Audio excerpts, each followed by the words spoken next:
Olá, este é o Agenda Econômica e hoje nós vamos falar sobre os 200 anos da independência na economia. Em 1822, a economia brasileira era caracterizada pela exportação de produtos agrícolas, em especial o açúcar, o algodão e o café. Estimativas indicam a existência de menos de 5 milhões de habitantes na colônia, e a mão de obra que produzia a riqueza do país era escravizada. A renda média dos que aqui viviam era muito baixa. O que mudou nesses 200 anos de independência? Quem nos conta um pouco dessa realidade é o professor de História Econômica do Brasil, no Departamento de Economia da Universidade de Brasília, Alexandre Andrada. Alexandre, muito obrigada pela sua presença aqui no Agenda Econômica, para dividir com a gente um pouco do seu conhecimento histórico da nossa economia. Obrigado a vocês pelo convite. Eu queria começar lá do comecinho, do começo da nossa história econômica aí, como colônia ainda, para você nos falar um pouco sobre esse ponto de vista econômico, sobre esse aspecto econômico, por que Dom Pedro I e a elite colonial decidiram pela independência do Brasil. E eu pergunto, decidiram porque não foi um processo de ruptura violenta, como aconteceu em outras colônias das Américas, né? Nós não tivemos conflitos armados nesse sentido, entre a colônia e a sede. Certo. Na historiografia brasileira fala-se muito do excepcionalismo brasileiro nesse processo de independência, né? E processo de independência a gente marca um período que vai de 1808, que é quando a corte vem para o Brasil, né, fugida das tropas de Napoleão. Então, vem a corte para o Brasil e se instala no Rio de Janeiro. O Rio de Janeiro passa a ser a sede do Império Português. Então, e também nesse mesmo ano, a abertura dos portos às nações amigas. Então, uma parte importante do colonialismo desaparece, que era o chamado exclusivismo comercial. Quase todos os produtos, enfim, brasileiros, tinham que passar por Portugal para serem reexportados, e se o Brasil quisesse comprar produtos de outros países, também passava por Portugal. Com a abertura dos portos, isso se acaba, né? Com o fim das guerras napoleônicas, né, em 1815, a família real continua no Rio de Janeiro.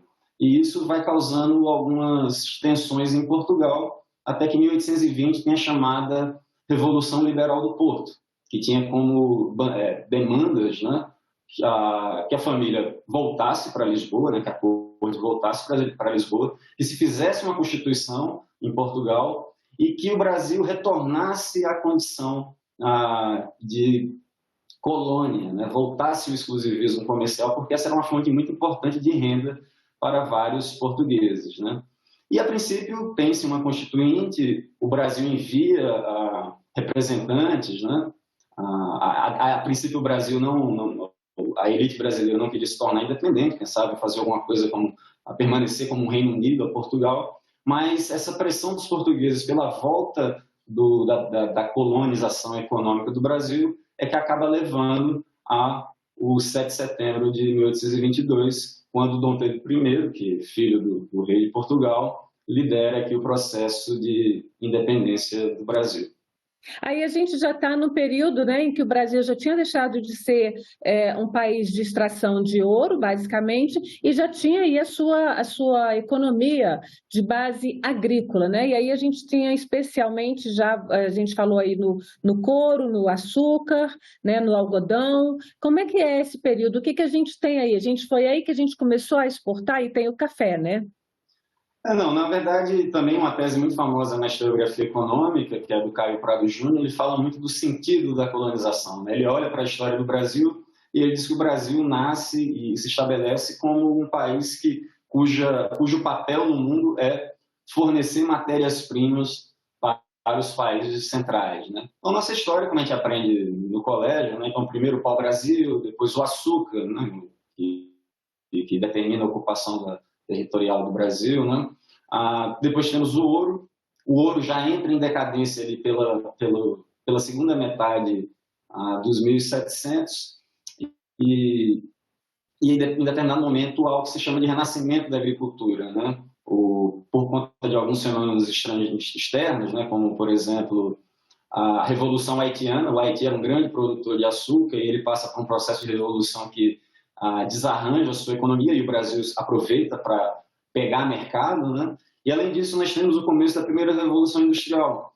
E aí a Revolução Industrial foi uma revolução fundamentalmente no setor têxtil, e a Inglaterra tinha a chamada fome de algodão. Então, vários países começam a produzir algodão para alimentar a indústria inglesa, e entre esses países está o Brasil, né? Então, no começo do século XIX, né, dos 1800, o Brasil se apresenta como um grande exportador de açúcar, como era já desde 2500. O algodão começa a perder importância, porque a gente vai acabar perdendo participação para outros países, como os Estados Unidos, e o café é que começa a surgir na década de 20, né, com mais força, né, e na década de 1830 o café se estabelece como principal produto de exportação do Brasil. E será o principal produto de exportação do Brasil entre 1830, né, entre a década de 1830 até a década de 1960. Então, a história econômica do Brasil está muito relacionada ao café durante grande parte desse período que a gente está discutindo. Alexandre, eu vou aproveitar e vou pedir aí o nosso diretor de gravação, o Paulo Felipe, para colocar no ar para a gente uma arte que eu preparei exatamente a partir desses dados, né, que você enviou para a gente, para mostrar o que era essa economia brasileira aí, né? E a gente tem exatamente esses dados que você colocou. 1821, a gente tem o café como sendo responsável por 61% das exportações do país, o restante quase todo era açúcar, algodão, couros e borracha. A gente já começa aí também um pouco o ciclo da borracha. Em 1900, né, já, portanto, 80 anos depois, o café ainda continua com 64% das exportações, ou seja, se sustentou por muito tempo, e mesmo em 1951, né, meados do século XX, a gente ainda tem o café como principal fonte de exportação, e açúcar, algodão, couro e borracha com 30%, ou seja, a gente continuou aí por quase 2 séculos, mais ou menos com a mesma base de exportação. Eu queria que você nos falasse um pouquinho disso, desse período aí, por que a gente ficou com essa característica muito de país produtor de matéria-prima para exportação. Porque esse café, eu só queria ressaltar aqui uma coisa, ele era um café mandado cru, em grão, quer dizer, a gente nem beneficiava o café para exportar, né? Uhum. Na década de 20, metade da exportação do Brasil ainda era açúcar e algodão. É na década de 1830, que o café vai passar a 40%, e aí vai se tornando o produto dominante, né? E o que acontece é que o Brasil vai ter uma vantagem natural, uma vantagem competitiva na produção de café. Ainda hoje em dia, o café representa menos de 3% das exportações brasileiras, e ainda hoje nós somos o principal produtor e o principal exportador de café, né? Nós temos essa vantagem. Em relação ao que você falou da borracha, na verdade o ciclo da borracha é um pouco mais adiante, né? Ele é bem mais curto, e ele acontece também associado a uma mudança importante no capitalismo, né? Que na segunda Revolução Industrial, já no final do século XIX, 2 inovações do meio de transporte passam a demandar borracha como nunca antes, né? Que era basicamente para fazer pneu de bicicleta, né? A bicicleta se populariza ali pela década de 1870, e também um pouco mais adiante para fazer os pneus de automóveis, né? Então o ciclo da borracha basicamente, assim, o auge dele é de 1880 até 1910, é um período de grande potência, de grande glória econômica para a região norte do Brasil, né? Principalmente para Belém e Manaus, que são as cidades principais ali da Amazônia. E assim, o Brasil era um grande produtor agrícola e continua sendo um produtor agrícola, primeiro porque a gente tem essa vantagem natural, é uma coisa inevitável. Mesmo países como os Estados Unidos, né, que é a principal potência ainda, eles também têm uma grande produção agrícola, né? Tem muita terra boa, tem água, o clima é propício. Então, os Estados Unidos também são um grande produtor de vários produtos agrícolas, como soja, como laranja, como trigo, né? Agora, o problema é que o Brasil ficou preso a esses produtos, né? Tanto na época da independência, né, o Brasil faz acordos muito ruins com a Inglaterra, que acabam também suprimindo o desenvolvimento da nossa indústria. Havia muita gente que pensava que o Brasil devia ser só uma fazenda mesmo, fundamentalmente uma fazenda, explorar isso e comprar os produtos manufaturados de outros países. Essa ideia começa a mudar um pouco mais A partir da década de 1840 começa a ter algum movimento, mas a ideia de que o Brasil precisava se tornar um país industrial ganha mais força no início do século XX, e aí dos anos 30, 1930 até 1980, é o período que na historiografia a gente marca como o período do nacional desenvolvimentismo, e cria-se, digamos, um consenso, de certo modo, na sociedade brasileira, de que a gente tem que fazer esse esforço para se industrializar, se tornar um país industrial, perder a dependência dos produtos agrícolas. Eu vou pedir ao Paulo Felipe para colocar uma segunda arte aí que vai mostrar um pouquinho exatamente essa mudança aí já no século passado, nos anos 80, a gente dá um salto grande aí, mas porque para a gente mostrar como chega. Então, mais ou menos aí em 1930, a gente começa a ter esse processo que você narrou de tentativa de industrialização, mas ele só se concretiza mesmo na economia do país nos anos 1980, é isso? Conta um pouquinho como é que foi essa transição entre os anos 1930 e 1980, que a gente chegou aí por algum momento a ser um país por pouco tempo industrializado. A história da indústria no Brasil é um pouco anterior, né? Uma primeira grande onda de industrialização do Brasil começa na primeira década republicana, né? 1890. Depois nós temos um outro surto importante industrial às vésperas da Primeira Guerra Mundial, e durante a Primeira Guerra Mundial o Brasil passa até a exportar alguma manufatura para os países aqui vizinhos, né? O comércio internacional e as economias centrais todas desarranjadas por conta da guerra. O Brasil consegue, inclusive, exportar tecidos durante esse período da Primeira Guerra Mundial. E depois nós vamos ter um período importante depois da crise de 29, na década de 30, em que a produção industrial brasileira cresce de uma maneira bastante robusta e aí começa, de certo modo, segundo a historiografia, um esforço mais pensado, planejado, de vir uma política de Estado, de fato, o desenvolvimento da indústria nacional. Então, muita gente às vezes pensa que a indústria brasileira nasceu com Vargas nos anos 30, e isso não é exatamente correto, né? Não é correto. Mas que, de fato, no governo Vargas, à medida que o governo vai avançando, que a década de 30 vai avançando, começa a se fortalecer ainda mais essa ideia de que o Brasil precisava ter indústria, que a nossa indústria era basicamente têxtil, alimentos e bebidas, e a gente precisava dar um salto e fazer indústria pesada, indústria siderúrgica, né, como é o caso da Companhia Siderúrgica Nacional, que é um marco. E esse processo continua, né, no governo Dutra, que vem após o Estado Novo, no governo JK, que é muito marcado pela construção de Brasília e pelo desenvolvimento da indústria automobilística, né, que é uma indústria bastante pesada, e isso continua também durante o regime militar, né, dois marcos importantes são o milagre econômico, né, que é de 68 até 73, em que o Brasil cresceu o PIB por volta, em média, 11% ao ano, né? O Brasil era o país que mais crescia no mundo, e isso foi muito explorado pelo regime militar para se justificar, né? E depois um outro marco que é bastante controverso na nossa história econômica é o chamado segundo PND, o segundo Plano Nacional de Desenvolvimento Econômico, que é feito no governo Geisel, em que o Brasil se endivida bastante para tentar reduzir a sua dependência de importação de vários produtos, inclusive produtos de base energética, né? Mudar a base energética do Brasil, porque é logo após o primeiro choque do petróleo. E nesse período toda a indústria está crescendo e a gente atinge um máximo de participação da indústria no PIB, salvo engano, em 80, 81. E a partir de 81 começa a década perdida e aí o Brasil muda bastante sua trajetória de crescimento da renda per capita.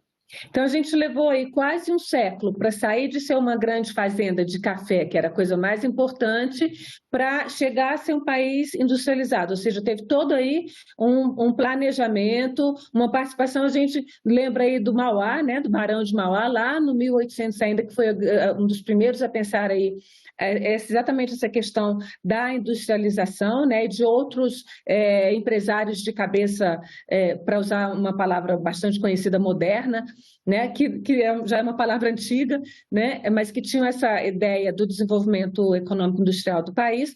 A gente leva quase um século a chegar a um momento de indústria e depois, rapidamente, a gente cai e entra já numa nova década perdida, é isso? O que acontece é que no mundo há algumas mudanças também nas ideias, tem mudanças na base real do mundo e uma mudança nas ideias também que implicam nessa transformação brasileira, né, a partir dos anos 30. A crise de 29 colocou a ideia do liberalismo, do laissez-faire, laissez-passer, da mão invisível muito em xeque, né? Apareceram alternativas, então as ideias do keynesianismo, né, de maior intervenção do Estado, até o pensamento soviético, né, dos planos quinquenais de desenvolvimento, tudo isso foi sendo incorporado em vários países, então se criou essa ideia de que o Estado precisava ser o ator principal no processo de desenvolvimento, né? Tinha que ter planos econômicos. Então, no Brasil, a gente tem os mais famosos, como eu disse, o Plano de Metas de JK, um documento estudando os gargalos da economia, o que o Estado ia fazer, o que a iniciativa privada ia fazer. O segundo PND também, um plano econômico nesse sentido, o Estado liderando o processo de mudança da estrutura econômica do país. Então, tem essas mudanças. O que acontece em 80, na verdade, é uma mudança aí na base real, porque não só o Brasil, mas vários países do chamado terceiro mundo e até do segundo mundo, que são os países socialistas,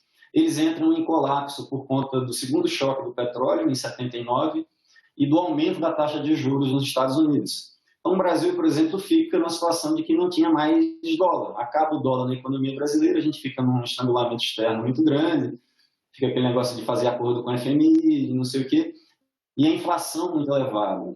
Então, vai aumentando a inflação, vai aumentando a dívida pública, e isso marca os anos 80 do Brasil e o começo dos anos 90. Né?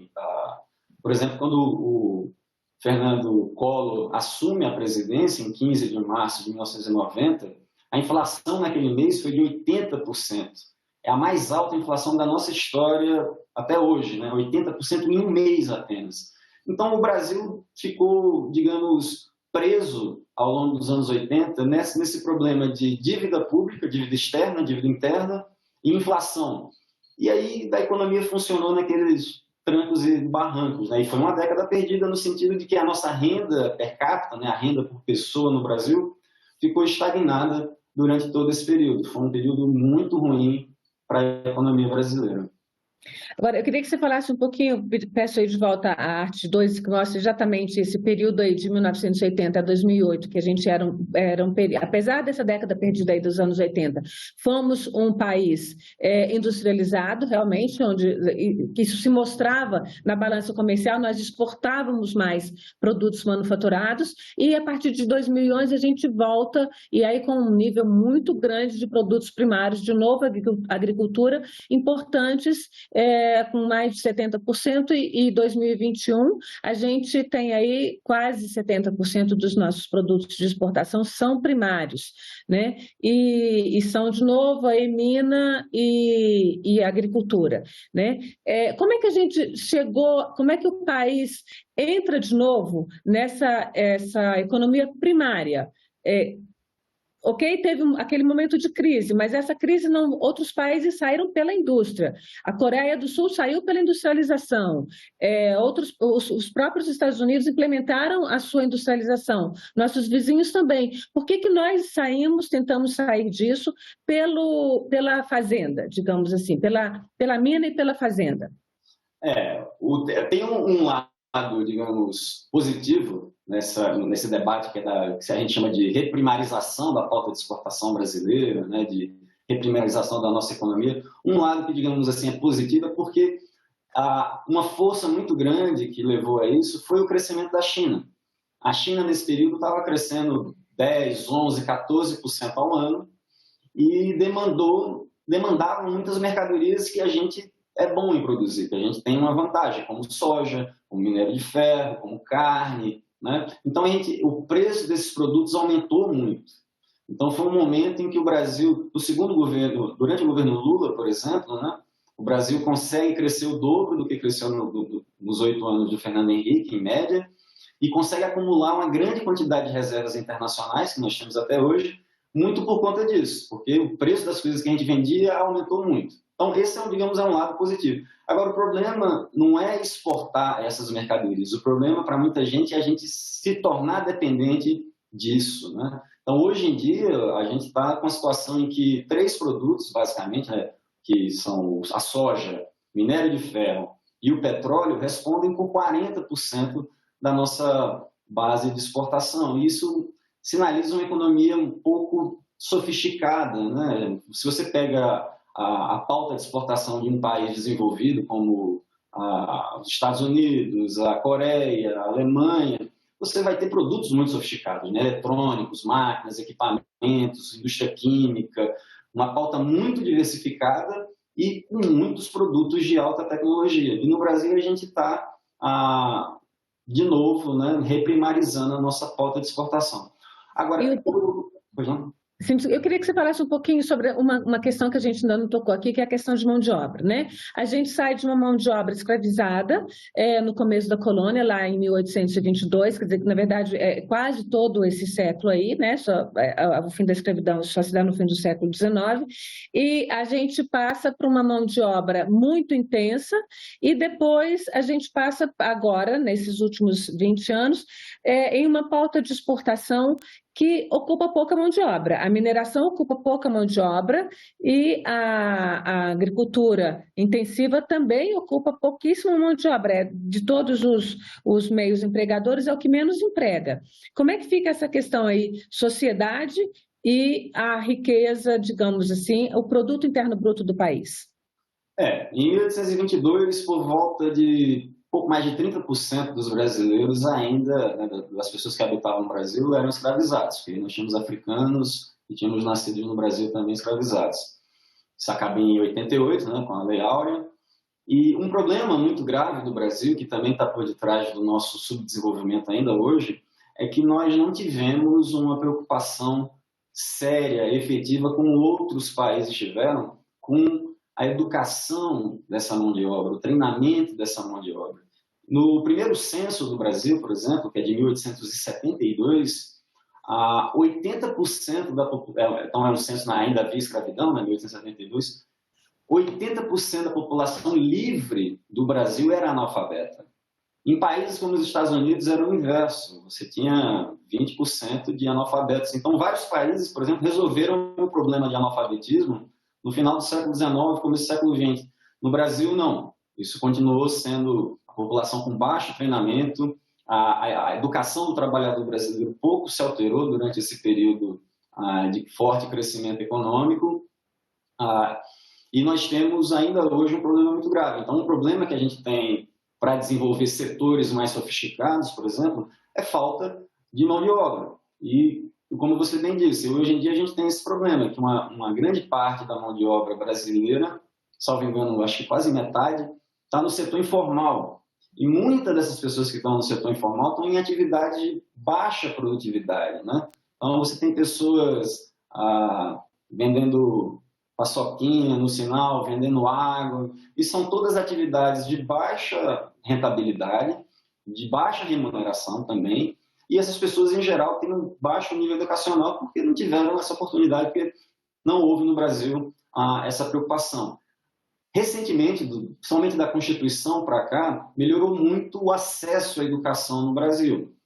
Mas a qualidade ainda é muito ruim. Em todos os exames aí de comparativos internacionais, nós temos esse desempenho fraco. Então, é muito difícil desenvolver um país, criar setores sofisticados, indústrias, setores... E mesmo na agricultura e na mineração, que você pode ter tem pontos de sofisticação, né, de trabalho sofisticado, a gente acaba incapaz de fazer isso internamente muitas vezes, porque é isso, a gente não tem a mão de obra treinada, qualificada, por conta de políticas públicas ruins que se arrastam aí há muito tempo. A gente já está aí num momento de uma mudança intensa, né, do modelo de produção mundial, do modelo econômico mundial, Que caminho a gente pode trilhar, no seu entender, para sair dessa dependência econômica e o país chegar a um ponto de desenvolvimento realmente econômico e social? Eu acho que o Brasil tem que... A gente está aí vendendo muito desses produtos básicos, né? O importante é saber o que a gente vai fazer com o dinheiro que a gente arrecada aí. Seria importante que o Brasil tivesse, de fato, uma política de treinamento da sua mão de obra, das suas pessoas, sério, né? Um desenvolvimento do capital humano do brasileiro sério. Então, escolas boas, a ampliação dessas escolas, a ampliação das universidades, porque passa por aí, não tem como você ter setores sofisticados sem ter uma mão de obra sofisticada, né? A educação, ela tem coisas boas em si mesmo, né? É bom viver num país em que as pessoas têm treinamento, têm educação, e isso gera grandes possibilidades econômicas, né? Então, uma primeira coisa básica seria isso, levar a educação a sério, de verdade, em todos os níveis. Uma outra coisa que talvez fosse interessante para o Brasil é a gente também se abrir um pouco mais à economia internacional, certo? A gente precisa expor as nossas empresas à concorrência, precisa ter um esforço de exportação grande, com auxílio, com políticas públicas bem desenhadas, né, para desenvolver setores mais avançados, e assim a gente ir trilhando o caminho de países que já mostraram que é possível superar o subdesenvolvimento, né? Nós temos o caso da Coreia do Sul. A Coreia do Sul tinha uma renda per capita menor que a do Brasil no começo dos anos 80. Hoje em dia ela é um país rico e a gente ainda é um país pobre, um país com muito problema. Outro caso é a China também. A China, até poucos anos atrás, tinha uma renda per capita menor do que a do Brasil. Já está passando. Quer dizer, a China tem não só o segundo maior PIB do mundo, mas em termos de renda por habitante, já passou o Brasil. E a gente está ficando para trás. E o que esses países fizeram? Investimento em educação, a abertura da economia, políticas públicas bem desenhadas para exportar, para permitir a entrada de indústrias estrangeiras, esse tipo de coisa. É basicamente o que tem dado certo. Alexandre, muito obrigada aqui pela sua participação na agenda econômica e vamos torcer, né? A gente está aí no ano eleitoral também, que o governo que assumir, seja o atual ou seja outro, adote aí essas medidas que parece que já deram certo no restante do mundo, podem dar certo aqui também, né? Muito obrigada. Eu que agradeço e espero que tenha sido útil a nossa conversa para todo mundo. Com certeza. E agradeço também a você, telespectador, que assistiu esse Agenda na TV Senado ou está assistindo no site da tvsenado.leg.br/TV ou no canal do YouTube, youtube.com/TV Senado. Aproveita que você está aí no canal, se inscreve, ativa o sininho, que a gente tem muita programação legal para você. Até o próximo Agenda Econômica.